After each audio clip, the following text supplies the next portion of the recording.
Hey everybody, today we're going to talk about just the bane of the delivery driver's existence. And even if you drive a car, it's still a pain. But if you're on a bicycle or a motorcycle, this is like doubly true for you guys and myself. And that is fountain drinks. How do you deal with fountain drinks?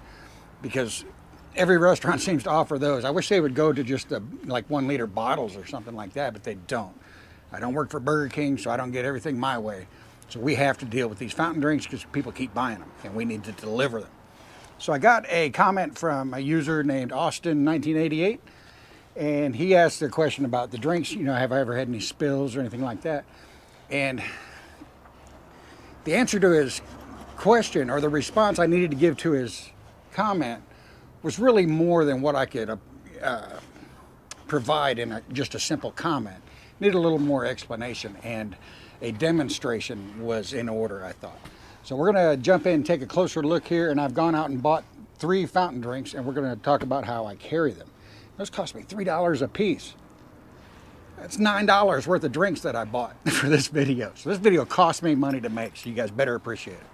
So we're looking at my delivery bag on the back of the bike, and if we open this up, you can see my bag. I've got these 2 blue things here. These are drink carriers. Okay, and normally I only carry 1 at a time. This second one is usually stored up under here, out of the way, and I only pull it out if I need it. I have needed it 3 times. I've gotten 3 orders with 7 drinks on them. I've never had an 8 or more, but I've had 3 that had 7. So if I pull my carry bag or my handbag out and take that out, we'll focus on this one here that I normally use, and we'll see how I get away with it. And a lot of drivers use these backpack bags, and I don't use one, so I can't address how to carry drinks in those. I don't like them because, like, the hand, if you hold it by the handle, it's tilted. You know, I would want it more upright, so I would need to like put a handle or something in the middle. You know, some bags might work better than others. I just don't care for this one. I tend to use this one that I carry attached to the bike. So we're going to pull the camera in closer, and we're going to get these drinks and go over how I secure these and carry them. So I'm going to set that right there for now. A lot of times I actually do set them on here. I tried not to, but sometimes I have to. But we're going to put them there for now, and we'll go over how I load these up and transport them. All right, so the first thing we're going to do is I'm going to go over how I originally did it and how I set myself up for failure. Even though I've never spilled a drink, I had some close calls. So I'm going to pull these out of the carrier and slip one in each one of these little pockets where the drinks go. And this one, I don't know if you can see this on video, but there is soda leaking out the top of this one. I usually carry like extra napkins that I pick up from the restaurants while I'm in there. And I try to clean this sort of thing up, so it's not in my bag leaking all over the place. And you'll see a secondary reason why here in a second as well.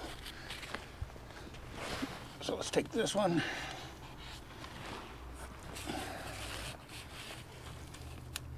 There. And now we've got our 3 drinks in the carrier. Should be good to go. Except I started running into a problem. Every now and then I would arrive to the destination, and one of these lids would actually be popped off, and a little bit of soda will have spilled. You see the soda touching the lid? That amount will have spilt out, but not enough to like cause the whole drink to be a loss. And so I kept trying to figure out how that was happening.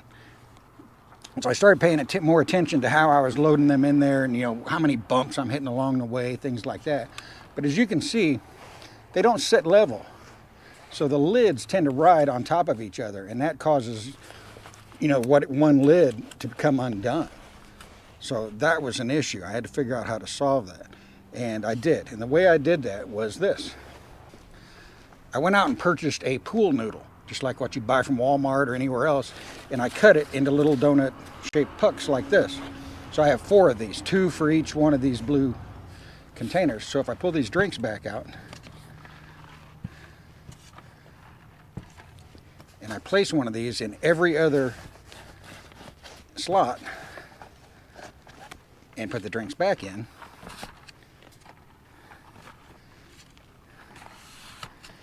now they know they sit at different levels, and so the lids will not collide with each other, and that keeps them from coming loose. Another issue I found was this. If you take this and put it in there, like you saw my red bag in here, if I slide this in between them, the possibility of it moving during transportation, you can see that it hooks up under the lids. And so I've actually had that cause a drink to come loose. So now I tend to put this on this side of the bag if I can, or on top. I don't put it here. So I began going above and beyond, and I do one more thing to protect these drinks while I'm carrying them. And that is this. I purchased a roll of these tamper-proof stickers off of Amazon. This was like $18 for 500 of these.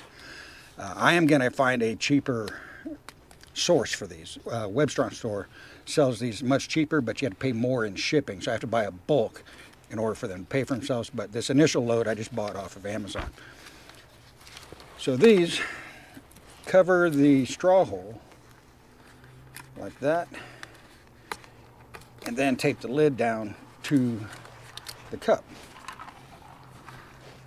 So I'll do that for every one of these and keep them from sloshing around. The lid don't come off anymore. Nothing comes out the straw hole anymore, you know, if they get shaken around or anything like that. And so that's how I carry drinks so far.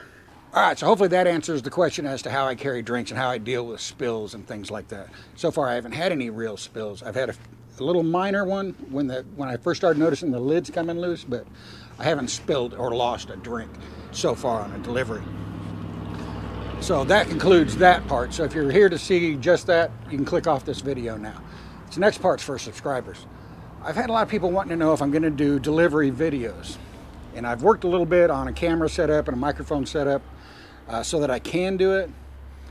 But I'm trying to be pretty professional about the job, and I'm taking it seriously. So when I'm out there and somebody has ordered food, my main priority is getting them their food quickly, and I don't want to say in a safe manner, but I want to take care of their food. I want to make sure it's still hot, you know, the ice isn't melted out of their drinks. I want to go from restaurant to them as quickly and efficiently as I can. And if that means I can't turn on a camera and mess with microphones and things like that because I'm doing the job, so be it. That's just the way I'm kind of looking at it right now. I would like to do something. I might go out and do some like on my day off and just do a few small orders or something like that to kind of demonstrate a few things. But as far as doing ride-alongs while I'm working, I don't think it's really in my best interest to be doing that because I'm focused on my customers, if that makes any sense. And I really want to focus on doing videos on my days off, not about this, but about that. I need to do some Himalayan videos. We got to go camping. We got to do lots of things, and I'd kind of rather focus on that than this. So with this, I might do videos like this one that you just saw, just little tips and tricks and things like that that I've picked up along the way. I probably won't do any like DoorDash tutorials or anything like that because everybody's market's a little bit different. In fact, I've picked up 2 other cities, so now I'm serving 4 cities now.